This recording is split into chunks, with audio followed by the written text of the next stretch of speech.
வணக்கம், நமஸ்காரம், ஸ்தோத்திரம். அன்பான சகோதர சகோதரிகளே, நசரேனா இயேசு கிறிஸ்துவின் இனி நாமத்தில் உங்கள் ஒவ்வொருவரையும் வாழ்த்துகிறோம். இந்த அருமையான நன்னாள், இந்த அருமையான சந்தர்ப்பம், இந்த அருமையான தருணம் நமக்கு தந்த பரலோகத்துக்காக நான் உள்ள ஆழத்திலிருந்து உங்கள் சார்பாக நன்றிகளை ஏறெடுக்கிறேன். நீங்க கேட்கலாம், என்ன அப்படி என்ன விசேஷித்தமான ஒரு நாள் இது அப்படின்னு. ஒவ்வொரு நாளும் விசேஷித்தமான நாள் தாங்க. ஒவ்வொரு நாளிலும் நாம் ஜீவிப்பது தேவனுடைய மகா கிருபைன்னு நிறைய பேருக்கு சொன்னா புரியறதில்ல. ஆனா எப்போ புரியுதுன்னா, ஏதாவது நடக்கும் பாருங்க, அப்போ சொல்லுவாங்க, ஷோ அந்த நாட்கள்ல எவ்வளோ சமாதானமா இருந்ததுங்க, எவ்வளோ சுகபலம் இருந்ததுங்க, எவ்வளோ நிம்மதி இருந்ததுங்க, கடனே இல்லாம இருந்ததுங்க, இதுங்க அதுங்கம்பாங்க. நம்ம கோயம்புத்தூர்காரங்க ரொம்ப அந்த இங்க போட்டு பேசுவாங்க, மரியாதையான மக்கள். அண்ணாதுரை சொல்லுவார் அந்த காலங்களில், மரியாதை வேணா கோயம்புத்தூருக்கு போப்பா அப்படின்னு. அவங்ககிட்ட கேட்டிங்கன்னா நிறைய இங்க போட்டு சொல்லிக்கிட்டே இருப்பாங்க, இந்த மாதிரி கடந்த காலங்கள் எல்லாம் எங்களுக்கு திருப்பி கிடைக்காது அப்படின்னு. ஆமாங்க, உண்மைதான். நான் நான் கோயம்புத்தூர் பட்டணத்திலே பிறந்து வளர்ந்தவன். அங்க அந்த காலங்களில் நிறைய அதாவது பிஸியான ரோடுகள் உண்டு. ஒப்பனக்கார வீதி, இந்த மாதிரி ஒரு 2-3 வீதிகள் வந்து கஜகஜன்னு இருக்கும். ஏன்னா எல்லாம் அங்கே தான் ஷாப்பிங் சென்டர்ஸ். மற்றபடி நாங்கள் இந்த highways, Avinashi road, Trichy road, இதுக்கெல்லாம் போனோம்னா அவ்வளோவா இருக்காது. அதை காட்டிலும் சில இந்த மேம்பாலத்துக்கெல்லாம் கீழே போனோம்னா அதை விட ரொம்ப கம்மியாக இருக்கும். அப்போ அந்த காலங்களில் எங்கள் அப்பா கூட ஸ்கூட்டரில் போகிறப்போ ஒரு டிராஃபிக் ஒன்றுமே இருக்காது. சில இடங்கள்லாம் போனால் இரவில் பயமாக இருக்கும். விளக்குகள் இருக்கும் அங்கங்கே ஒன்று, இரவுகளில் பயமாக இருக்கும், யாருமே இருக்க மாட்டாங்க ரோட்டில். இன்னைக்கு இவ்வளோ வருடங்கள் போயிட்டு, அதாவது இவ்வளோ வருடங்கள் கடந்து பின்ப அந்த மாதிரி ஒரு வீதி கூட கிடையாது கோயம்புத்தூரில். கோயம்புத்தூர் மட்டும் இல்லை, நீங்கள் போய் மதுரை, ஈரோடு, எந்த மாநிலங்களுக்கு நீங்கள் சென்றாலும் வாகனங்கள் மலிந்து கிடக்கிறது. ஜனங்கள் திரளாய் பெருகி விட்டார்கள். வெளியூர்ல இருந்து நிறைய பேர் வந்து குடி புகுந்திருக்கிறார்கள். இப்படியெல்லாம் பார்ப்பீர்களானால் வணிகம் வளர்ந்திருக்கிறது. நான் எதற்காக இதெல்லாம் சொல்றேன்னா, கடந்த காலம் உங்களுக்கு திருப்பி கிடைக்காது. கடந்த காலத்தில் நீங்க இழந்தது தான். இந்த நாளில் உங்களுக்கு நிம்மதி, சமாதானம், சுக பலன் இருக்கும்னா உக்காந்து ஒரே ஒரு நிமிஷம் நீங்க யோசித்து பார்ப்பது உங்களுடைய கடமை. நான் தேவனுக்காக எதை செய்தேன்? நான் என்னத்தை சாதிக்க இப்படியாக ஓடிக்கொண்டிருக்கிறேன்? காலங்காத்தால ஒரு முக்கியமான ஒரு ரோடு, அதாவது வாகனங்கள்லாம் அதிகமாய் போகக்கூடிய ஒரு ரோட்ல போய் நீங்க முக்குல நின்று நல்லா பாருங்க. ஒவ்வொருத்தரும் மூஞ்சிலும் எவ்வளோ டென்ஷன், எவ்வளவு ப்ரெஷர், எவ்வளவு எதிர்பார்ப்புகள். சில பேர் டாக்டர்ஸா இருப்பாங்க, என்ஜினியர்ஸா இருப்பாங்க, இன்டர்வியூக்கு கடந்து போகிறவங்களா இருப்பாங்க.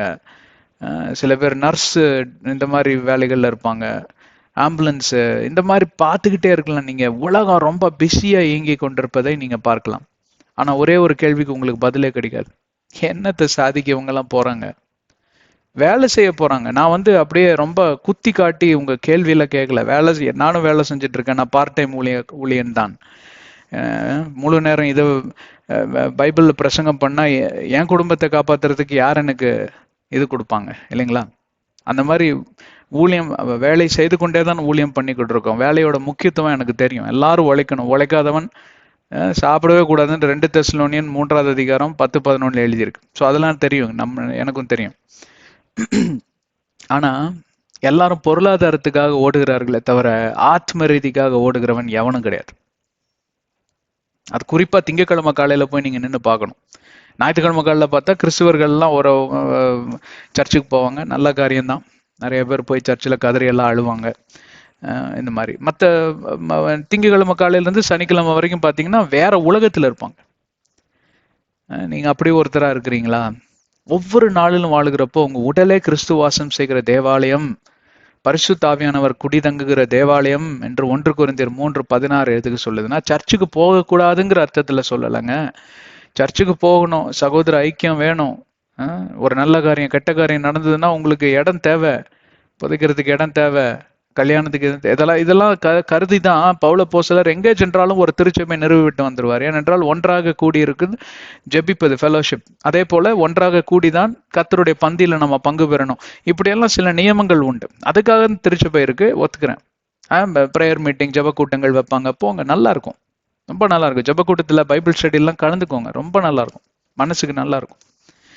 ஆனா அது கிறிஸ்துவமே கிடையாது. ஒரு 5% என்று சொல்லலாம், ஒரு மதிப்பெண் கொடுக்கலாம். மித்த 95% உங்க கையில தான் இருக்கு. ஒவ்வொரு நாளிலும் அணுதினத்திலும் நீங்க எப்படியாக வாழ்கிறீர்கள் என்றதை பொறுத்து தான் இருக்கு. எதை குறித்து நாம் அதிகமாக கவனம் செலுத்த வேண்டும் என்றால் ஆவிக்குரிய காரியங்கள். ஆவிக்குரிய காரியங்கள்னா இன்னைக்கு நிறைய பேர் தவறாக புரிந்து கொள்வது, ஊழியம் செய்வது உண்மைதான், அந்நிய பாஷையில பேசுவது உண்மைதான், ரகசியம் பேசுவது உண்மைதான், வரங்கள் பெற்றுக்கொள்வது உண்மைதான், ஆவின் கனியை பெற்றுக்கொள்வது உண்மைதான், எல்லாம் உண்மைதான். ஆனா பைபிள் பிரகாரம் நீங்க அதாவது நடந்து செல்வது, பைபிள் பிரகாரம் உங்க வாழ்க்கையை நீங்க இயக்கி நடந்து செல்வது உண்மையா இல்லையா, அவ்வளவுதான். Yes or no. எல்லாரும் நோன் தான் சொல்லுவீங்க, எனக்கு தெரியும். ஏன்னு கேட்டா எப்படிங்க சாத்தியம் ஆகும்? 613 கட்டளை நியாயப்பிரமாணங்கள் பழைய ஏற்பாடுல இருக்கு, புதிய ஏற்பாடுல அது வரை டபுள் 1050 இருக்கு. இதெல்லாம் சேர்த்து ஒரே டைம் சொன்னீங்கன்னா என்ன அர்த்தங்க அப்படின்னு? எல்லா கட்டளைகளையுமே 2 கட்டளைக்குள்ள இயேசு கிறிஸ்து அடக்கி வைத்திருக்கிறார். அருமையான மனிதன். அதாவது இயேசு கிறிஸ்துவ போல ஒரு ஞானவான நீங்க பார்க்க முடியாது. ஞானத்தில் சிறந்தவர் தேவனே. அவர் பிதாவானவர் மாம்ச ரூபத்தில் வந்தவர் தான் இயேசு கிறிஸ்து. பிதாவும் இயேசுவும் ஒன்றே. அப்போ பிதாவே உங்க முன்னாடி நின்னா அவருக்கு எவ்வளவு அறிவு இருக்கும். மத்திய 22 அதிகாரம் 37 39 எல்லா கட்டளைகளும் உங்களுக்கு அடங்கியிருக்கு. அவ்வளவுதான். ரொம்ப சிம்பிளா நான் உங்களுக்கு சொல்றேன். நீ அதாவது you shall love the Lord, உன் முழு இருதயத்தோட உன் தேவனை நேசிப்பாயாக, உன்னை நேசிப்பது போல உன் அயலானை நேசிப்பாயாக. இது ரெண்டுமே நீங்க கடைபிடித்தீங்கன்னா போதும். அதாவது அவருக்கு பிரியமானதை செய்வீங்க, பிரியம் இல்லாததை விட்டு விடுவீங்க, அவ்வளவுதான். வேற ஒருவனை நீங்க வஞ்சகத்தோட, வன்மத்தோட, பழி வாங்குகிற எண்ணத்தோட, இச்சை எண்ணத்தோட, பொறாமை எண்ணத்தோட, பித்தலாட்டம் பண்ணணும், அவனை ஏமாத்தணுங்கிற எண்ணத்தோட நீங்க பார்க்கவே மாட்டீங்க. யார் உங்க அயலாம்? பக்கத்து வீட்டுக்காரன் மட்டும் கிடையாது. நீங்க வேலை ஸ்தலத்துக்கு செல்வீர்கள்னால அங்க ஒருத்தர் உங்க பக்கத்துல உட்காந்து வேலை செஞ்சுட்டு இருப்பாரு. அங்க ஒரு பெண் இருப்பாங்க, அவங்க யாரோ ஒருத்தரோட மனைவி. அவங்கள நீங்க வேற எண்ணத்தோட பார்க்க மாட்டீங்க. உங்களுக்கு தீங்கு செய்ய மாட்டீங்கல்ல, அந்த மாதிரிதான். வேற ஒருத்தரோட மனைவி, வேற ஒருத்தரோட பொண்ணு அவங்க இல்லைங்களா? She is someone else's wife and daughter. அப்ப நீங்க அதை பார்க்க கூடாதுங்கிற கட்டளை எல்லாம் இருக்கு இல்லையா? அப்போ தேவனை நீங்க நேசிப்பீங்கன்னா அவங்க பார்வை, சிந்தை, சொல், செயல் எல்லாம் மாறிவிடும். தேவனை போல மாறிவிடுவீங்கன்னு மத்திய 5:48, யோவான் 14:12 சொல்லுகிறது. இவ்வளவுதாங்க. இது ரெண்டும் முதல்ல ஒழுங்கா கடைபிடிச்சுக்கிட்டே வந்தோம். அதாவது பி கான்சியஸ். கான்சியஸ்னா உங்க சுய நினைவோடு கூட நீங்க ஒவ்வொன்றையும் நீங்க செயலாற்றுகிறப்போ, வேலை ஸ்தலமாகட்டும், ஸ்தலம் முக்கியமே கிடையாது, எங்க இருந்தாலும் சரி.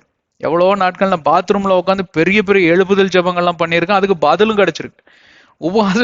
உபவாச ஜபத்துல வராத பதில் எல்லாம் அழுது கதறுவேன். எப்போ அழுக வருது, எப்போ கதறல் வருதுன்னு யாருக்கு தெரியும்? சில நேரம் பாத்ரூம்ல தான் வருது, நான் என்ன அடக்க மாட்டேன். இருங்க, குளிச்சுட்டு போய் நம்ம இது பண்ணலாம். அப்படியே தண்ணியை திறந்து விட்டு கதறி அழுதுருக்கேன். ஜபத்துக்கு பதில் அப்படியே பிச்சுக்கிட்டு வரும். ஸ்தலம் முக்கியம் கிடையாதுங்க. எந்த ஸ்தலத்தில் இருந்தாலும் தேவன் என்னை கண்காணிக்கிறவராக இருக்கிறார். என்னை ஆண்டவர் பார்த்து கொண்டு இருக்கிறார். என்னை வழி நடத்துகிற கர்த்தர் என்னோடு இருக்கிறார், எனக்குள்ள வாசம் செய்கிறார். பழைய ஏற்பாடுல பரிசுத்த ஆவியானவர் பரிசுத்தவான்கள் மேலே இருந்தார். இந்த புதிய ஏற்பாடுல பரிசுத்த ஆவியானவர் எனக்குள்ளும் உங்களுக்குள்ளும் வாசம் செய்கிறார். ஒரு நபர் எனக்குள்ளும் உங்களுக்குள்ளும் வாசம் செய்கிறார். எவ்வளவு பெரிய ஸ்லாக்கியம் இல்லைங்களா? சோ இதையெல்லாம் நாம் கணக்கில் வைத்து, இதையெல்லாம் நாம் நினைவில் வைத்து பல காரியங்களை செய்து வருவோமானால், உங்களுக்கு பைபிள் சொல்லுகிறது, எந்த விதத்திலும் உங்களுக்கு சோதனை வராதபடி கர்த்தர் காத்துக்கொள்வார். சோதனை வரும், ஆனாலும் மேற்கொள்ள உதவி செய்வார். அந்தகார கிரிகள் உங்களை மேற்கொள்வதில்லை, அகால மரணங்கள் நடப்பதில்லை, விபத்துகள் நடப்பதில்லை. குறிக்கப்பட்ட நேரத்துக்கு முன்பு ஒரு மைக்ரோ செகண்ட், ஒரு நிமிஷம், ஒரு வினாடியை கூட பிசாசானவ பிடுங்கிட்டு போகாம கர்த்தர் காத்துக்கொள்வாருங்க. அவருடைய பாதுகாப்பு உங்களை சட்டைக்கு நிழல்ல பாதுகாப்பு உண்டாயிருக்கும். இப்ப இது எதுவுமே இயங்காது. ஏன்னு கேட்டா நீங்க தான் வேத வசனத்தின் கட்டளைகள் படியே இயங்காம போய்விட்டீங்களா? அப்ப வேத வசனத்தின் கட்டளைகளும் உங்களுக்குள்ள இயங்காம தானே போகும், இல்லைங்களா? என்ன சொல், நான் ஏதோ ஒரு கட்சி தானே நீங்க. இப்ப ரெண்டுக்குமே நீங்க குத்துனீங்கன்னா, எலெக்ஷன் வந்துகிட்டு இருக்கு, இப்ப எலெக்ஷன்ல ரெண்டுமே குத்துனீங்கன்னா என்ன ஆகும்? இன்வாலிட், செல்லாத ஓட்டா போயிடும். அப்படிதான் இன்னைக்கு நிறைய பேர் பிசாசுக்கும் ஒரு குத்து குத்துறாங்க. கொஞ்சம் ஜாலியா இருக்குன்னு அப்புறம் போய் அடுத்த நாள்ல ஆண்டவருக்கு ஒரு ஓட்டை குத்திடுது. ஐயோ கத்தாவே மன்னிச்சிருங்க அப்படின்னு. தப்புங்க. செல்லாத ஓட்டா செல்லா காசா போயிடும். யாருக்குமே உதவாத ஒரு செல்லா காசா போறவங்க தான் இன்னைக்கு நிறைய பேர் உலகத்துல இருக்காங்க. தெரியாம, தெரிஞ்சு யாரும் பண்றதுல தெரியாம அறியாம போய் அவங்க மாட்டிக்கிறாங்க, சிக்குண்டு தவிக்கிறாங்க, கட்டுகள்ல மாட்டிக்கொள்ளுகிறாங்க. இன்றைய நாளில இந்த போதனையின் பிரகாரம் கர்த்தர் உங்களை இயக்கி வழிநடத்துவாராக. ஆமென். வாருங்கள் கடந்து செல்வோம். ஆதியாகமத்தின் ரகசியங்கள் என்கிற தலைப்பிலே பல மாதங்களாக பல ரகசியங்கள், பல நியமங்கள், பல கோட்பாடுகளை குறித்து நாம் பேசி வருகிறோம். பிதாவாகிய தேவன் தம்முடைய கிருபை நிமித்தமாக இந்த நாள் மட்டுமாய் நம்மை தாங்கி வருகிறார். இந்த நாள் மட்டுமாய் நமக்கு சரியான போதனையை கற்றுத்தந்து நம்மை வழிநடத்துகிறார். தெரிஞ்சவங்களுக்கெல்லாம் இந்த வீடியோஸை ஷேர் பண்ணுங்க. சென்ற அத்தியாயத்தை பார்த்தவங்க எவ்வளவு பேர் தெரியுங்களா? 2 பேர். எனக்கு ஒன்றும் இல்லைங்க, இழப்பு உங்களுக்கு தான், இழப்பு உலகத்துக்கு தான். நீங்க ஃபார்வர்ட் பண்ணல, நீங்க உங்களுக்காக இன்னொருத்தர் காத்து கொண்டு இருக்கிறார். ஏன்னா கர்த்தர் அவருடைய ஆத்மாவை உங்க கையில கொடுத்திருக்கிறார். உங்க ஆத்மாவை என் கையில கொடுத்திருக்காருன்னு வச்சுக்குவோம். உங்களுக்கு ஒரு கடமை இருக்கு இல்லையா? எல்லாத்துக்கும் கடமை இருக்கு. ஆவிக்குரிய கடமை, ஆன்மீக கடமை. அப்ப நீங்க ஃபார்வர்ட் பண்ணாம போய் அவர் நரகத்துல விழுந்தாருன்னு வைங்களேன், கனவுல கூட நினைக்காதீங்க நீங்க பரலோகத்துக்கு போறதுக்கு ஒரு பர்சன்டேஜ் கூட, ஒரு விழுக்காடு கூட உங்களுக்கு வாய்ப்பு கிடையாது. அது உங்க பக்கத்து வீட்டுக்காரரா இருக்கலாம், ஏன் உங்க சொந்த மனைவி, கணவன், யாரா இருக்கலாம், ரத்த சம்பந்தப்பட்ட சகோதர சகோதரிகளா இருக்கலாம். சரி, எங்களுக்கு ஒண்ணும் இல்லைங்க, என் கடமையை நான் சரியா செஞ்சுட்டு வரேன். ஒரு மெசேஜ் 40 வினாடிகள் 40 நிமிடம் 40 நிமிடம் பேசிக்கொண்டு வரணும்னா ஒரே ஸ்ட்ரெச்ல அவ்வளவுதான் நேரம் இருக்கு. நீங்க தான் கொஞ்சம் முயற்சி பண்ணி பாருங்களேன். தொண்டெல்லாம் வலிக்குங்க, நெஞ்செல்லாம் வலிக்கும். சரி, அதை விடுங்க. இயேசு கிறிஸ்து பட்ட பாடுல நம்ம பண்றதெல்லாம் ஒண்ணுமே கிடையாது. ஸோ அப்படி நினைச்சுக்கலாம். ஆதியாகமம் 3வது அதிகாரம் 7வது வசனத்துல முதல் பகுதியை பார்த்திருக்கிறோம். 2வது பகுதி எந்த நாள்ல பார்க்கலாம். 3வது அதிகாரம் மிக மிக முக்கியத்துவம் வாய்ந்த அதிகாரம். இந்த அதிகாரத்தில் மனிதன் எப்படியாக விழுந்து போனான், சோதனையின் வல்லமை என்ன, அதை எப்படி மேற்கொண்டு எப்படியாவது விழுங்கி விடும். நீங்க ஒரு பாம்பை ஒரு சர்ப்பத்தை வீட்டுக்குள்ள உயிரோட பார்த்துட்டீங்கன்னு வச்சுக்குவோம். சர்ப்பம் தானே, அது எங்காவது போய் ஒளிஞ்சிட்டு அது சர்ப்பம் பார்த்தீங்கன்னா கூச்ச சுபாவம் உடைய ஒரு என்ன சொல்றது, ரெப்டைலுக்கு ஆங்கிலத்துல இருந்து தமிழ் டிரான்ஸ்லேஷன் தெரியல. ரெப்டைல் அதாவது ஊறி போற ஒரு மிருகம்னு வச்சுக்குவோம். அது போய் எங்காவது கட்டில் கடியிலையோ இது கடியிலையோ இல்லை பாத்ரூம் கம்மோடுக்குள்ளேயோ எங்கனாவது போய் ஒழிஞ்சுக்கும், இல்லைங்களா? அது விடுப்பா அப்படின்னு அப்படியே விட்டுட்டு நீங்க போயிடுவீங்க? விடு, அதுவா வெளியில ஒரு நாள் அதுவே போயிடும். எதுக்கு போய் அதை போய் சும்மா நம்ம, அதுவும் நீங்க பாக்குறப்ப கருநாகம்னு வச்சுக்குவோம். சாரப்பாம்பு, கருநாகம், கொடிய விஷம், கொத்துச்சுன்னா பொழைக்க வாய்ப்பே கிடையாது. நாகப்பாம்பு நாங்க இருக்கிற ஏரியால பெங்களூர்ல ஏகப்பட்டது இருக்கு. ஓகே, சரி, அப்படியே நீங்க விட்டுருவீங்க? விட மாட்டீங்களா? உடனடியா கதவை பூட்டி எந்த ரூம்ல இருந்ததோ யாரும் போகாதீங்க, பாம்புக்காரனுக்கு போனை போடுங்க. கவர்மெண்ட்லயே நம்பர் இருக்கு, போட்டீங்கன்னா அவங்க டக்குன்னு புடிச்சிட்டு போயிடுவாங்க. அது புடிச்சிட்டு போனாதான் நிம்மதி இல்லை. ஏன்? அது எங்கிருந்து வந்ததுன்னு அந்த பாம்புக்காரனை வச்சு நீங்க கண்டுபிடிக்கணும். You need to find the source of the reptile, you need to find the source of the serpent. எங்க இருந்து வந்தது? இங்க இருந்து. எங்க வீட்டுக்குள்ள ஒருக்க வந்துருச்சு 3 வருஷத்துக்கு முன்னாடி. அப்போ அவன் கரெக்டா ஓட்டை அந்த கம்பியை வச்சு குத்தி குத்தி பாக்குறான். ஓட்டை இங்க இருந்து தான் சார் வந்தது, அதை அடைங்க அப்படின்னு. அதை அடைச்சிட்டோம். அதுக்கப்புறம் வரவே இல்லை பாம்பு, இல்லைங்களா? அந்த ஓட்டையை அடைச்ச பிறகுதான் உங்களுக்கு நிம்மதி. அதே மாதிரி 3வது அதிகாரத்துல உங்க வாழ்க்கையில இருக்கக்கூடிய ஓட்ட ஓடசல் எல்லாம் வெளியில கொண்டு வரும். அப்போ ஓட்ட ஓடசல் தானே, அப்புறமா அடிச்சுக்கலாம், இப்ப என்ன உயிரா போக போகுதுன்னா கண்டிப்பா போயிருங்க. அதே பாம்பை நீங்க அதே சர்ப்பத்தை நீங்க விட்டு விட்டு ஒரு நீங்க பாட்டுக்கு பாத்ரூமுக்கு போறது என்ன, படுக்கறைக்கு போறது என்ன, உங்க பெட்டு தலைகணிக்கடியில உட்காந்துட்டு இருக்கும், தலை மேல ஒரு போடு போட்டுச்சுன்னா முடிஞ்சே போச்சு இல்லைங்களா? அந்த அளவுக்கு முட்டாளா யாரும் இருப்பதற்கு வாய்ப்பே இல்லை எனக்கு தெரிஞ்சு.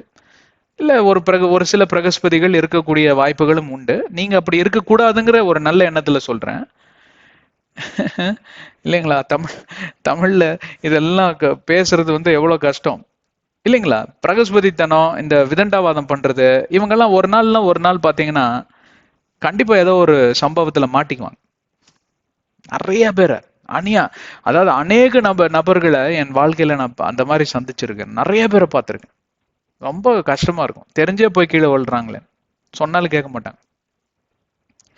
அதுதான் இந்த 3வது அதிகாரத்தோட சாராம்சம், முக்கியத்துவம். நிறைய உடைசல்கள், சர்ப்பம் நுழைந்த அந்த பாதைகள் எல்லாம் அந்த சோர்ஸ் என்ட்ரி பாயிண்ட் காமிச்சு கொடுத்துரும் கிளீனா. அந்த என்ட்ரி பாயிண்ட்டை வச்சு நீங்க அடைக்கணும். அது உள்ளே நுழையாதபடி. மறுபடியும் அந்த சர்ப்பத்திற்கு இடம் இல்லை, மறுபடியும் அந்த வன்மத்திற்கு இடம் இல்லை, கோபத்திற்கு இடம் இல்லை, வஞ்சகத்துக்கு இடம் இல்லை, இச்சைக்கு இடம் இல்லைன்னு சொல்லி அடைக்கும்படிதான் இந்த 3வது அதிகாரம் மிக மிக முக்கியத்துவம் வாய்ந்த அதிகாரம். ஒவ்வொரு அதிகாரத்திலும் ஆள் கடந்த ரகசியங்கள் அடங்கியிருப்பதை நீங்க இதுவரைக்கும் கண்டிருக்க கூடும் என்று சொல்லி நான் நம்புகிறேன். இப்போ 7வது வசனத்துல தான் இருக்கிறோம். ஏற்கனவே நம்ம 15 மணி நேரத்துக்கு பிரசங்கம் செய்திருக்கிறோம். தயவு செஞ்சு அதெல்லாம் கேளுங்க. 7வது வசனத்துக்குள் கடந்து செல்வோம். Then the eyes of both of them were opened. அவங்களுடைய ஆதாமுக்கும் ஏவாளுடைய கண்கள் திறக்கப்பட்டன. கண்கள் திறக்கப்பட்ட காரியத்தை குறித்து நாம் சென்ற அத்தியாயத்தில் வாசித்தோம், தியானித்தோம். கண்ணுனா ஆவிக்குரிய கண்கள், spiritual eyes. It's not about the physical eyes. அந்த கண்ணு திறந்திருந்ததுனாலதான் அவங்க போய் அழகா சரியா குறிப்பாத்து போய் அந்த பழத்தை அந்த அம்மா தொடவே கூடாதுன்னு கட்டளை கொடுத்திருக்கிறாரு. இன்ஃபேக்ட் இன்னும் சரியா அந்த கட்டளையை வாசித்தான், அந்த இருக்கிற திசைக்கே ஒரு கும்பிடு, திரும்பியா பார்க்காதங்கிறாரு. ஆண்டவர் எவ்வளவு முறை உங்களுக்கு எச்சரிப்பின் சத்தத்தை தந்திருப்பார், எனக்கு தந்திருப்பார். திரும்பிய பார்க்காதான், அவனுக்கு ஒரே ஒரு தடவை பார்த்துக்கிறேன், அந்த அழகை ரசிச்சு விடுகிறேனே. அது என்ன அழகுன்னு எனக்கு தெரியாது, உங்களுக்கு தான் தெரியும். ஒரே ஒரு முறை, அப்புறம் அடுத்த நாள் கால அதே முறை, ஒரே ஒரு தடவை இந்த கடைக்கு, ஒரே ஒரு தடவை, லாஸ்ட் பெக், லாஸ்ட் சிகரெட்.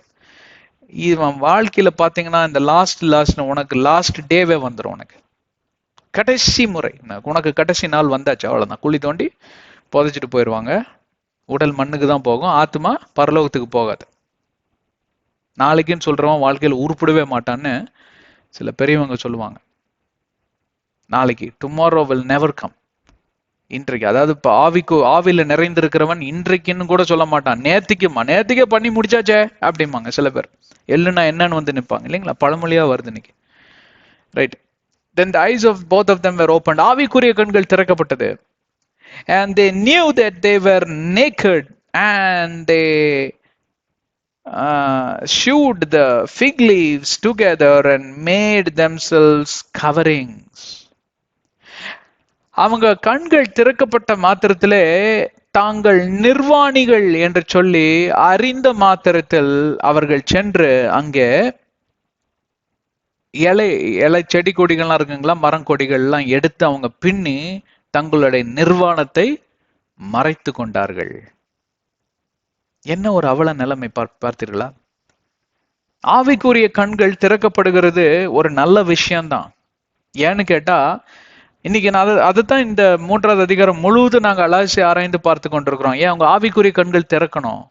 ஆவிக்குரிய கண்கள் திறந்தால்தான் நீங்கள் நிர்வாணிகள் என்று சொல்லி அறிந்து கொள்வீர்கள், நீங்கள் பாவிகள் என்று சொல்லி அறிந்து கொள்வீர்கள். நாம் செய்த பாவங்கள் எல்லாம் நம் கண் முன்பே ஒரு படம் போல காட்சியளிக்கும். அதை கண்டு ரசிப்பீர்களா? இல்ல. அதை கண்டு ஐயோ நான் நிர்வாணி, இப்படிப்பட்ட கொடிய பாவியா நான் இருந்தேன், இப்படிப்பட்ட ஒரு கொடுமைக்காரனாகவா நான் இருந்தேன், அப்படி என்றெல்லாம் சொல்லி நீங்க கடவுளுக்குள், ஆண்டவருக்குள் நடந்து வருவதற்கும், பாவ அறிக்கைகளை செய்வதற்கும், அவரோடு கூட ஒப்புரவாகுவதற்கும் மிக மிக உபயோகமா இருக்கும். இங்க நடந்தது நல்ல விஷயம்தான். ஆனா பிரச்சனை என்னன்னு கேட்டா, இதை நிவர்த்தி செய்ய முடியாத ஒரு விஷயமா இது மாறிவிட்டார். ஏன்னா கர்த்தர் ஏற்கனவே முன்குறித்து அதை சொல்லி இருக்கிறாரே, நீங்க சாப்பிடும் நாளில மரித்தே போவீர்கள் என்று சொல்லி. எதுல மரித்து போனார்கள்? இந்த நிர்வாணிகள் என்கிற அந்த காரியத்தை குறித்து தான் இன்னைக்கு நம்ம சற்று ஆராய்ந்து பார்க்க போகிறோம். இந்த நிர்வாணிகள் என்று சொல்லி நாம் பார்ப்போமானால் எதை குறித்து அது வெளிப்பாடா அங்கே தருகிறது என்றால், நிர்வாணிகள் என்றால் பாவிகள், தமக்குள் இருக்கக்கூடிய எல்லா விதமான பாவ செயல்கள் சுவாபங்கள் எல்லாம் முன்னே வந்து நிற்கக்கூடிய ஒரு காட்சி. நிர்வாணிகள் என்றால் வேற ஒரு பொருளும் உண்டு. அதாவது எல்லாவற்றையும் இழந்து நிற்கக்கூடிய ஒரு காரியம். என்னிடம் ஒன்றும் இல்லை. முந்தா நாள் ஒரு சகோதரியை பார்த்து நாங்க பேசிட்டு இருந்தோம். அவங்களுக்கு பிசாசை துரத்தக்கூடிய வல்லமை இருக்கிறது. என்னாச்சுன்னு தெரியல. சென்ற வருடத்துல திடீர்னு வீட்டெல்லாம் பூட்டிட்டு வெளியில போயிருக்காங்க. பக்கத்து வீட்டுல இருந்து கால் வருது, அக்கா உங்க வீட்டுல டமால்னு ஒரு சத்தம் கேட்டுச்சு, ஃபயர் சர்வீஸ் எல்லாம் கூப்பிட்டுருக்கோம், எல்லாம் பெரிய சிலிண்டர் தான் பிளாஸ்ட் ஆயிருக்கும் போல இருக்குன்னு போய் பார்த்தா வீட்டுல ஒண்ணும் இல்லைங்க, எல்லாம் எரிஞ்சு சாம்பல் ஆயிடுச்சு. இந்த மாதிரி ஆவிக்குரிய போராட்டங்கள் வரும். எதற்காக உதாரணமா சொல்றேன்னா, ஒண்ணுமே இல்லைங்க எங்களுக்கு. அடுத்த வேளை சாப்பாட்டுக்கு, துணி போடுறதுக்கு, இருக்கிறதுக்கு வீடெல்லாம் இடிச்சு போச்சு. கம்ப்ளீட்டா கேஸ் ரெஜிஸ்டர் ஆயிடுச்சு, ஃபைல் பண்ணி என்னன்னு சொல்லி அங்க விசாரணை எல்லாம் நடக்குது. என்ன பண்ணுவீங்க? எல்லாவற்றையும் இழந்து நிற்பதுதான் அந்த நிர்வாணிங்கிற அந்த கோலம். அந்த நிர்வாணிங்கிறதுக்கு சாராம்சம் பார்ப்பீர்களானால் இது இரண்டாவது பொருள். மூன்றாவது பொருள், முக்கியமான காரியம். நிர்வாணி என்கிற அந்த காரியத்திற்கு என்ன தெரியுங்களா? நான் என்னுடைய அவல நிலைமையிலிருந்து என்னை காப்பாற்றுவதற்கு ஆண்டவர் கூட என் கூட இல்லையே, கடவுளோட அன்பை நான் இழந்து விட்டேனே, கடவுளோட கிருபையும் அவருடைய பிரசன்னத்தையும் அவருடைய தயவையும் அவருடைய இரக்கத்தையும் நான் இழந்து விட்டேனே, இனி என்னை எனக்கு உதவி செய்யறதுக்கு என்னை காப்பாத்துறதுக்கு யாரு சார் வருவா, யாரம்மா வருவா, யாரப்பா வருவா அப்படின்னு சொல்லிட்டு நீங்க மன கசந்து அழகக்கூடிய அந்த நாட்களை நீங்க எண்ணி பார்ப்பீர்களானால் அதுதான் நிர்வாணி என்கிற அந்த கோலத்திற்கு பொருளாகும். இது மூன்றுமே அங்க நேர்ந்துடுது. இது மூணுமே அங்க நேரிட்ட காரியத்தை நீங்க பார்க்கலாம். ஒன்று, தங்களுடைய பரிசுத்தத்தை இழந்து விட்டார்கள். they lost the glory, மகிமை இழந்து விட்டார்கள். இன்னொன்று, தேவனோட கூட இருக்கக்கூடிய உறவு சம்பாஷத்தை இழந்து விட்டார்கள். இன்னொன்று பார்ப்பீர்களானால் அவர்களுக்கு சுத்தமா ஒண்ணுமே கிடையாது. இப்போ அவங்க நிக்கிற பூமியை அவங்களுக்கு சொந்தம் கிடையாது. இப்போ ஏன்? அங்க சுத்த கண்ணராகிய தேவன் வருகிறப்போ அவர் முன்பு எப்படி நின்று அவர்கள் எதை குறித்து பேசுவார்கள்? நாலாவது இன்னொரு காரியத்தை சொல்லட்டுங்களா? பிசாசு சொன்னது பொய் தான்னு நிரூபணம் ஆயிடுச்சு. தேவையாது. அவன் பொய்யுக்கு பிதா, அவன் பொய் பேசுறவன். பொய்யிலேயே உட்காந்து அதாவது பொய்யுங்கிற வாகனத்துலதான் வண்டி ஓட்டிட்டு இருப்பான் டெய்லியும். எத்தனை பேர் இந்த அரசியல்வாதிங்க பேசுற மீட்டிங் எல்லாம் போய் உக்காந்துருக்கீங்க தெரியல. ஒரு தடவை கூட போய் ஒரு நிமிஷத்துக்கு கூட நான் வேஸ்ட் பண்ணதில்ல. அதுக்கு மேல நான் சொல்லவும் விரும்பல. நீங்களே கேட்டுக்கோங்க. எல்லா ரெக்கார்டிங்ல பார்த்துட்டு ஜெயிச்ச பிறகு அவர் என்ன பண்றாருன்னு 5 வருஷத்துக்கு பார்த்து ரெண்டே கம்பேர் பண்ணுங்க. நான் உங்களுக்கு மண்டையில அறிவு இருக்கும்னு நினைக்கிறேன். நான் நீங்களே ஒரு தீர்மானத்துக்கு வந்துருவீங்க. சரிங்களா? சொன்னதை சிலதை செய்யறாங்க, முக்கால்வாசி செய்ய மாட்டாங்க, அது வேற விஷயம். சரிங்களா? ஆனா பேசுவது மட்டும் எல்லாம் பெருசா பேசுவாங்க. அதே போலதாங்க பொய் என்கிற வாகனம், பொய் புழுகு பித்தலாட்டம் என்கிற அந்த வாகனத்துல அவன் உட்காந்து ஒவ்வொரு நாளும் இயங்கி கொண்டிருக்கக்கூடிய பொய்யுக்கு பிதா. இங்க 4வது காரியம் என்ன நடந்தது? பிசாசு சொன்னதெல்லாம் பொய் தான் அப்படின்னு நிரூபணம் ஆயிடுச்சு.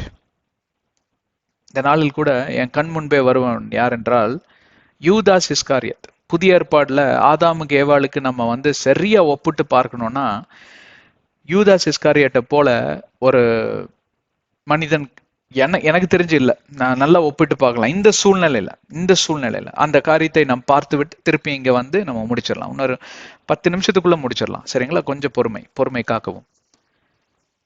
தேவனோடு கூட ஆதாமும் ஏவாளும் பல ஆண்டுகள் சம்பாஷித்து வருகிறார்கள். நான் சொன்னது போலவே வேத பாரகர்கள் சொல்லுகிறார்கள் 30-40 வருடங்கள் ஆயிற்றான் இந்த பாவம், இந்த சம்பவம் நடக்கிறதுக்கு. இந்த நாள் நிர்வாணி என்று சொல்லி அவங்க நிற்கக்கூடிய அந்த நாள், ஆன் தட் ஈவில் டே, அந்த துர்நாள்,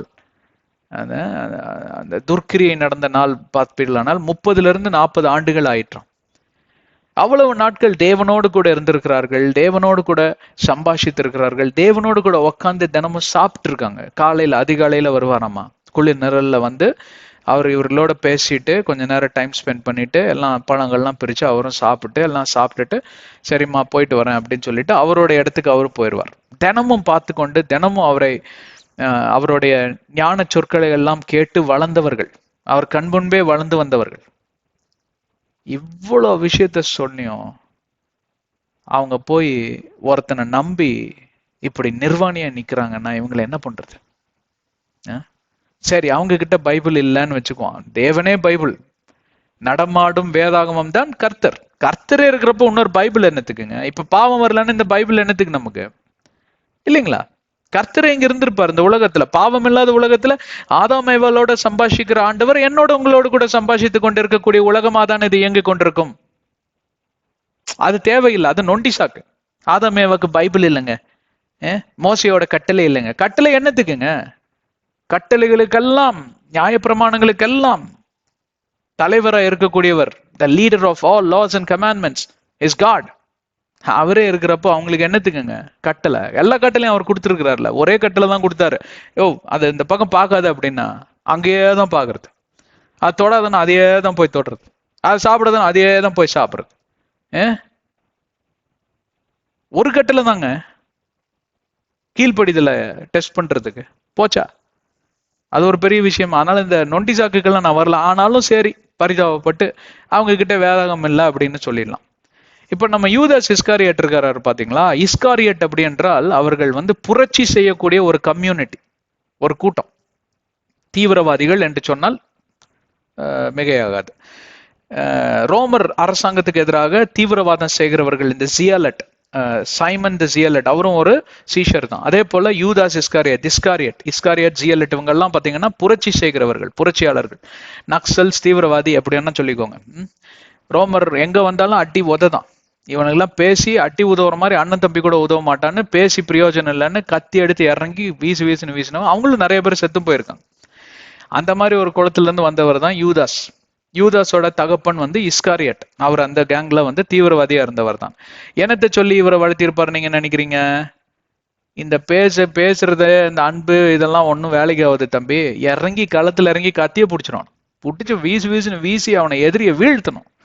ஏன்னா அதுதான் பழைய ஏற்பாடு. அவர் சொல்லி தந்ததுல எந்த தவறும் இல்லை. பழைய ஏற்பாடு எல்லாம் பாருங்க, இப்ப எல்லா புத்தகத்திலும் யுத்தங்கள், யாத்திராகமத்திலிருந்து யுத்தங்கள் ஆரம்பிச்சாச்சு. இன்னும் போக போக யுத்தம் தீவிரம் தான் அடையுது. யோசுவா புத்தகத்திலும் நியாயாதிபதி புத்தகத்திலும் 1 ராஜாக்கள் 2 ராஜாக்கள்னு யுத்தங்கள் போயிட்டே இருக்கும். அப்ப அவர் சொன்னதுல எந்த தவறும் இல்லை. யுத்த காலத்துல இறங்கினா வாழை பிடிச்சு வீசணும் அப்படின்னு.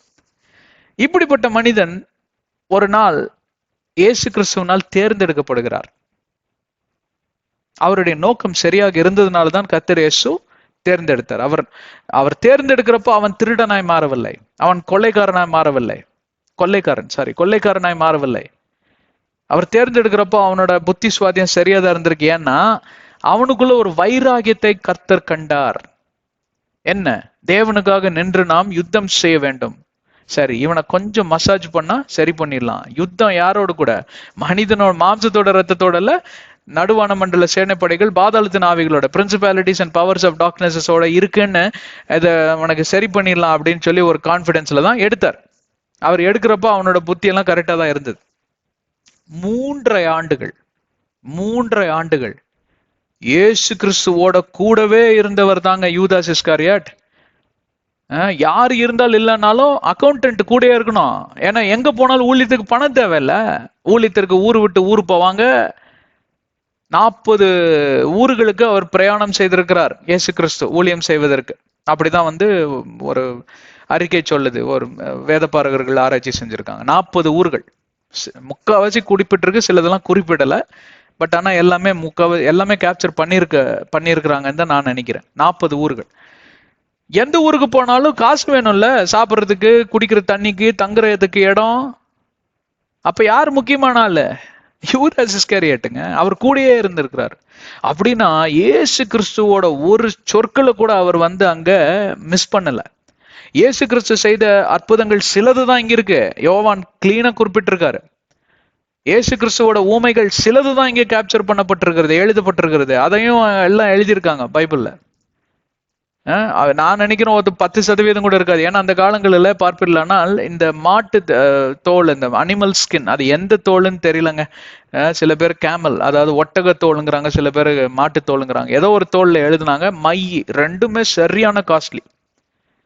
இப்போ ஒரு பென்ஸ் கார் வாங்குற மாதிரிங்க இன்னைக்கு, அவ்வளோ விலை உயர்ந்தது. அதனால முக்கியமானதை மட்டும்தான் ரெக்கார்ட் பண்றதுக்கு அவங்களுக்கு அங்க provision, they had the provision for money, இல்லைங்களா? பயங்கர காசு செலவாகும். அதெல்லாம் பெரிய பெரிய செல்வந்தர்கள், யோசேப் அரிமத்தியா போல இப்ப செல்வந்தர்கள்லாம், நிறைய பெண்கள் செல்வந்தர்களோட மனைவிகள் எல்லாம் வந்து இயேசு கிறிஸ்துவுக்கு அங்க காணிக்கை கொடுத்தார்கள்னு எழுதியிருக்கு, பைபிள் இருக்கு.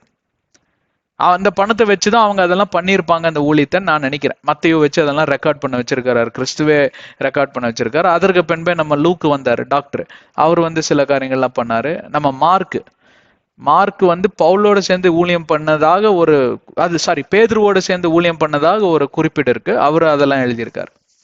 சரி, இந்த காரியத்தெல்லாம் விட்டுறலாம். 3.5 ஆண்டுகள் அவர் கண்டிராத அற்புதம் கிடையாது, அவர் கேட்டிராத சொற்கள் கிடையாது, அவர் கேட்டிராத ஓமைகள் கிடையாது, உபதேசங்கள் கிடையாது. இயேசுவோடு கூடவே சாப்பிட்டு உறங்கி அவரோடு கூடவே இருந்த ஒரு முக்கியமான சீஷர் யாருன்னா யூதாஸ் இஸ்காரியாத்து தான். எல்லாரும் பேதுரும்பாங்க. நிறைய இடத்துக்கு பேதுரு அமுச்சு விட்டுருவார் இயேசு கிறிஸ்து. ஆனா எங்கேயுமே இவர் தனியா போக மாட்டார், கூடயே இவர் இருப்பார். அக்கௌண்ட் முக்கியம். ஆனா நான் நினைக்கிறேன் சில இடங்களுக்கு, அதாவது ஒளிவு மலைவுக்கு போய் ஜெபம் பண்றது, இரவு முழுவதும் ஜெபத்தில் இருக்கு, இந்த மாதிரி காரியத்துக்கு யூதாஸ் நிக்கீலியர் நான் போயிட்டு ஜெபம் பண்ணிட்டு வரேன், அந்த மாதிரி காரியத்துக்கு மட்டும்தான் அவர் பிரித்து தனியா வச்சிருப்பாரே தவிர, மற்றபடி யூதாஸ் வந்து கூடயே தான் இருந்தார். 3.5 ஆண்டுகள் அவர் கண்டிராதது ஒன்றுமே கிடையாதுங்க. ஆனா அப்படிப்பட்ட மனுஷன் ஒரு 30 வெள்ளி காசுக்காக வேலை போனாருன்னு உங்களால நம்ப முடியுதாங்க? நம்ப முடியுதா உங்களால? நிறைய பேர் வேத பாரகர்கள் என்ன சொல்றாங்க, அவங்க அப்பா செஞ்ச போதனை தான் உன்ன ஒரு மண்டைக்குள்ள ஓடிச்சுன்னு. கிடையவே கிடையாதுங்க. ஏசு கிறிஸ்து உம் வார்த்தையோ சாந்தம், உம் பார்வையோ காந்தம் அப்படின்னு ஒரு பழைய கத்தோலிக்க பாடல் உண்டு. ஒரு அவரோட பார்வையில காந்த சக்தி இருக்கு, ஈர்ப்பு சக்தி இருக்கு, வசீகர சக்தி அல்ல, ஈர்ப்பு சக்தி இருக்கு. அவர் சொல் அப்படியே இருதயத்தை பீறி கிழிக்குமா. அதுதான் எபிரேயர் 4:12 அவருடைய வசனங்கள் எல்லாம். அப்புறம் என்னங்க அவங்க அப்பா என்ன இயேசு கிறிஸ்துவோட பெரிய அப்பாரா அவரு? கிடையவே கிடையாது. அதெல்லாம் நொண்டி சாக்கு. அதெல்லாம் எப்போ ஒரு தலை விட்டு வெளியில போயிருக்குங்க. ஒரு காலத்துல நல்லாதான் இயேசு கிறிஸ்து கூட நடந்துட்டு இருந்தாரு. பண ஆசை அந்த சோதனைக்குள்ள விழுந்து விட்டார். இந்த பண ஆசை எந்த அளவுக்கு போயிருச்சுன்னா, தன்னுடைய சகோதரனா, நண்பனுக்கு நண்பனா, கடவுள் உடைய ஸ்தானத்தில் இருக்கக்கூடிய தேவகுமாரன் மனுஷகுமாரனாய் வந்து அவர் மத்தியில ஊழியம் செய்த அப்படிப்பட்ட எம்பெருமானாக இயேசு கிறிஸ்துவையே காமிச்சு கொடுத்துட்டாரு. கடைசி வரைக்கும் சந்தர்ப்பம் கொடுத்தாரு. ஒரு முத்தம் கொடுத்தா நீ காமிச்சு கொடுக்குற, அப்ப கூட ஐயோ நான் செஞ்சது பாவம் கதறி கீழே காலை பிடிச்சிருந்தாருன்னா முடிஞ்சு போயிருக்கும். மன்னிச்சுட்டேன், போ பரவாயில்ல, இது வந்து சுவிசேஷம் நிறைவேறணும், அதற்காக நான் கைது செய்யப்படுவது தேவைதான் அப்படின்னு இயேசு கிறிஸ்து மன்னிச்சுட்டு போயிருப்பார். அப்பவும் விட்டாரா சந்தர்ப்பத்தை? சோதனையோட கொடூரத்தை நான் சொல்றேன் உங்களுக்கு. யூதாஸ் இஸ்காரியாத் இயேசு கிறிஸ்து அங்க அடிக்கப்படுகிறதை பார்த்து அந்த வெள்ளி காசை வீசுகிறார்.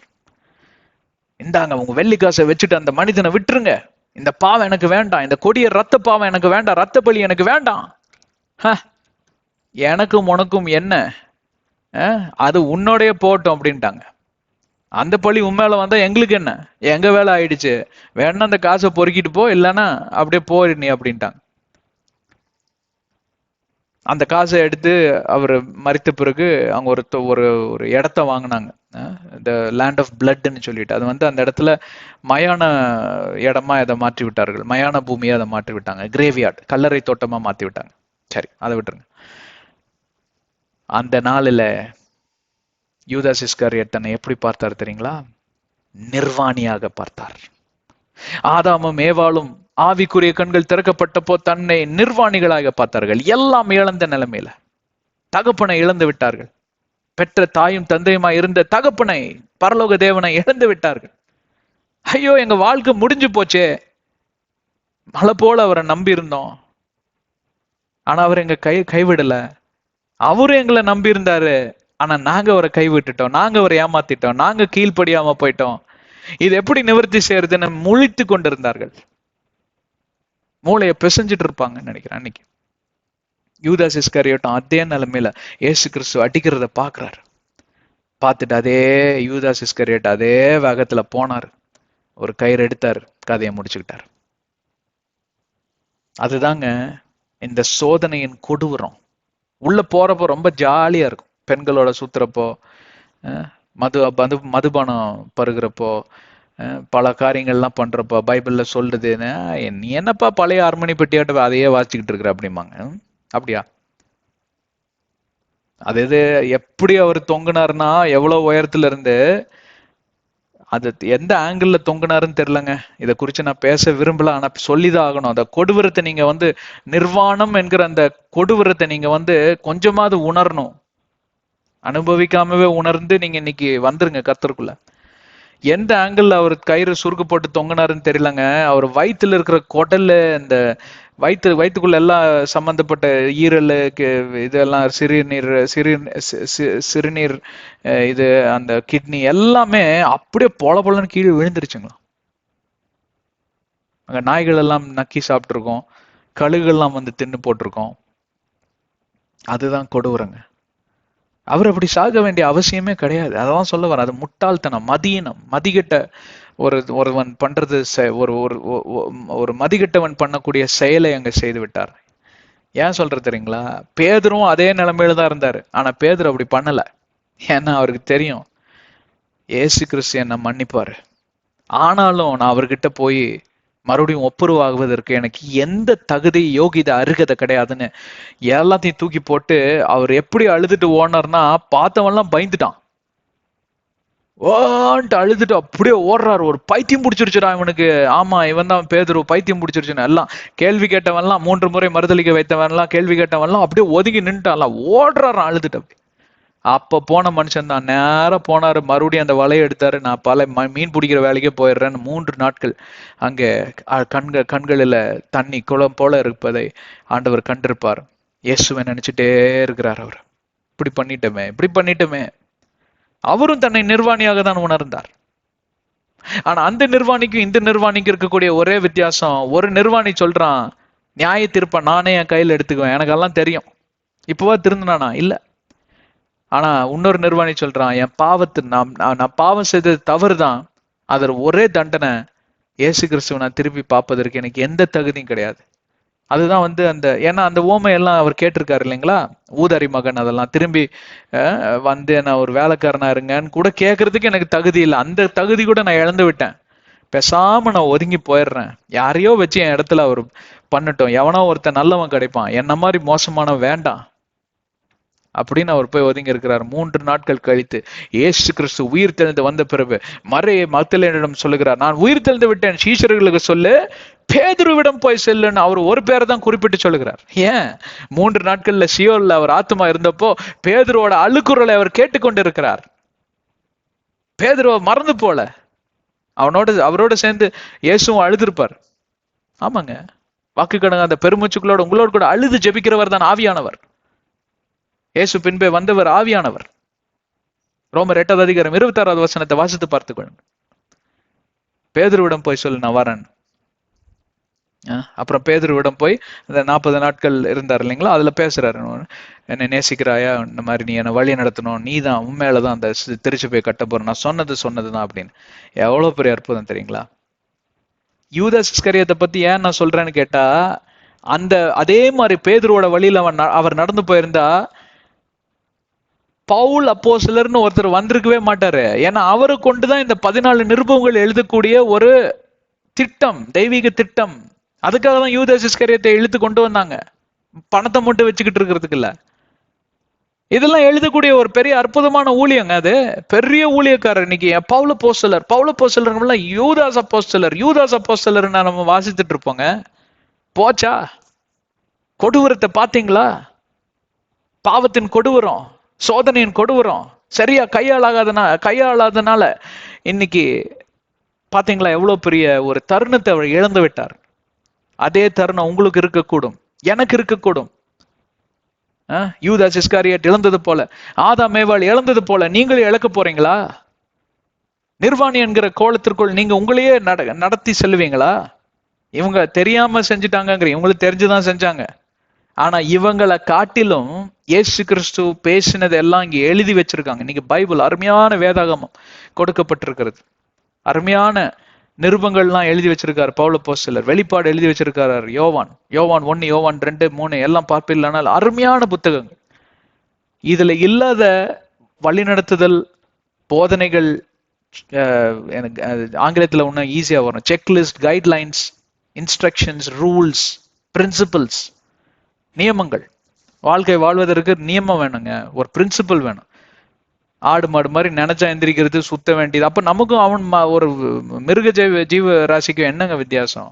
ஒரு கால்நடைக்கு என்ன வித்தியாசங்க? மனுஷனா ஒரு கொள்கை இருக்கணும், ஒரு நோக்கம் இருக்கணும், ஒரு லக்கை நோக்கி நாம ஓடணுங்க. சரியா ஓடணுமா? அதுதான் ஓட்டத்தை சரியா ஓட்டுற வந்துக்கு தான் ஜீவ கிரீடான்னு பைபிள் சொல்லுது. இந்த நாளில் கர்த்தர் உங்களை பெயர் பெயராய் சந்திப்பாருன்னு சொல்லி நான் நம்புறேன். தயவு செஞ்சு நான் சொல்றேன், பரவாயில்ல, நீங்க உங்களை நிர்வாணி என்ற அந்த கோலத்திற்குள்ளேயே நீங்க, நான் ஏற்கனவே நிர்வாணி தான் பிரதர், இழக்கிறதுக்கு ஒன்றும் இல்லை, உயிர் தான் இருக்குன்னு சொல்றீங்களா? பிரச்சனையே கிடையாது பிரதர் சிஸ்டர். ஒரு பேதுருவை போல இந்த நாளில் நீங்க இயேசுவிடம் போங்க, மனக்கசந்து அழுங்க, பாவ அறிக்கை செய்யுங்க, தேவனோட ஒப்புரவாங்க. அப்போஸ்தலர் 2:38, 1 யோவான் 1:7-10 இதை தாங்க சொல்லுது. பாவ அறிக்கை செய்கிறவனுக்கு கிருபை உண்டாகும்னு நீதிமொழிகள் 28:13 சொல்லுதுங்க. இந்த நாளில் உங்களுக்கு கிடைத்த தருணத்தை விட்டு விடாதீர்கள். ஆண்டவர் உங்களை ஆசீர்வதிக்கட்டும். சிரங்களை தாழ்த்தி கண்களை மூடி நாம் ஜெபம் செய்வோம். பரலோக தேவனே, இந்த அருமையான உபதேசத்துக்காய் நன்றி, பிரசங்கத்துக்காய் நன்றி. இந்த வார்த்தைகள் எல்லாம் பரலோகத்திலிருந்து எங்களை கடந்து எங்களை தேடி வந்ததை நாங்கள் நினைவில் வைத்து உங்களுக்கு நன்றிகளை ஏறெடுக்கிறோம் ராஜா. இந்த நாளிலே நீர்தாமே ஆண்டவரே எங்களுக்கு எச்சரிப்பின் சத்தத்தை தந்திருக்கிறீர். நிர்வாணி என்கிற அந்த கோலத்தை, அதோட அவல நிலைமை குறித்து எங்களுக்கு போதனை செய்திருக்கிறீர். என்னை கேட்டுக்கொண்டிருக்கிற சகோதர சகோதரிகள் யாரா இருந்தாலும் சரி ஆண்டவரே, நிர்வாண கோலத்தில் இருப்பாரானால் அவர்களை விடுதலை செய்வது உம்முடைய கடமை. அவர்கள் கதறி அழுது ஜெபிக்கிறப்போ நீர் அதை செவிசாய்த்து கேட்டு அவர்களை விடுவிக்க வேண்டுமாய் நாங்கள் இயேசுவின் நாமத்தில் ஜெபிக்கிறோம். ஜீவனுள்ள பிதாவே, ஆமென். கர்த்தர் உங்களை ஆசீர்வதிக்கட்டும். சேனல் சப்ஸ்கிரைப் செய்யுங்க, தெரிஞ்சவங்களுக்கு எல்லாம் ஷேர் பண்ணுங்க, எல்லாத்துக்காக ஜெபித்துக் கொள்ளுங்க, எல்லா ஊழியக்காரங்களுக்காக ஜெபிங்க, எங்க ஊழியத்துக்காக ஜெபித்துக் கொள்ளுங்க. எபேசியர் 6:18, கொலோசியர் 4:3 அதை தான் சொல்லுது. உங்களுக்கு ஜெப தேவைகள் இருந்தால் யாரிடம் செல்ல வேண்டும்? யாரிடம் செல்வோம் ஏசையா அப்படின்னு நீங்க பாட வேண்டாம். செல்வதற்கு அவர் இருக்கிறார், தேவன் இருக்கிறார், இல்லைங்களா? அது ஆறுதலின் பாட்டு. நான் நொந்து போனப்பெல்லாம் ரொம்ப அந்த பாட்டு பாடி அழுவேன், அப்படி சொல்லலைங்க. அந்த கேள்வியே வேண்டாம் உங்களுக்கு. தேவன் இருக்கிறார். இயேசுவின் நாமத்தில் நீங்க போனீங்கன்னா உங்களுக்கு you have access to the throne room of God. கடந்து செல்லுங்க. ஆண்டவர் உங்களை ஆசீர்வதிக்கட்டும். ஆமென்.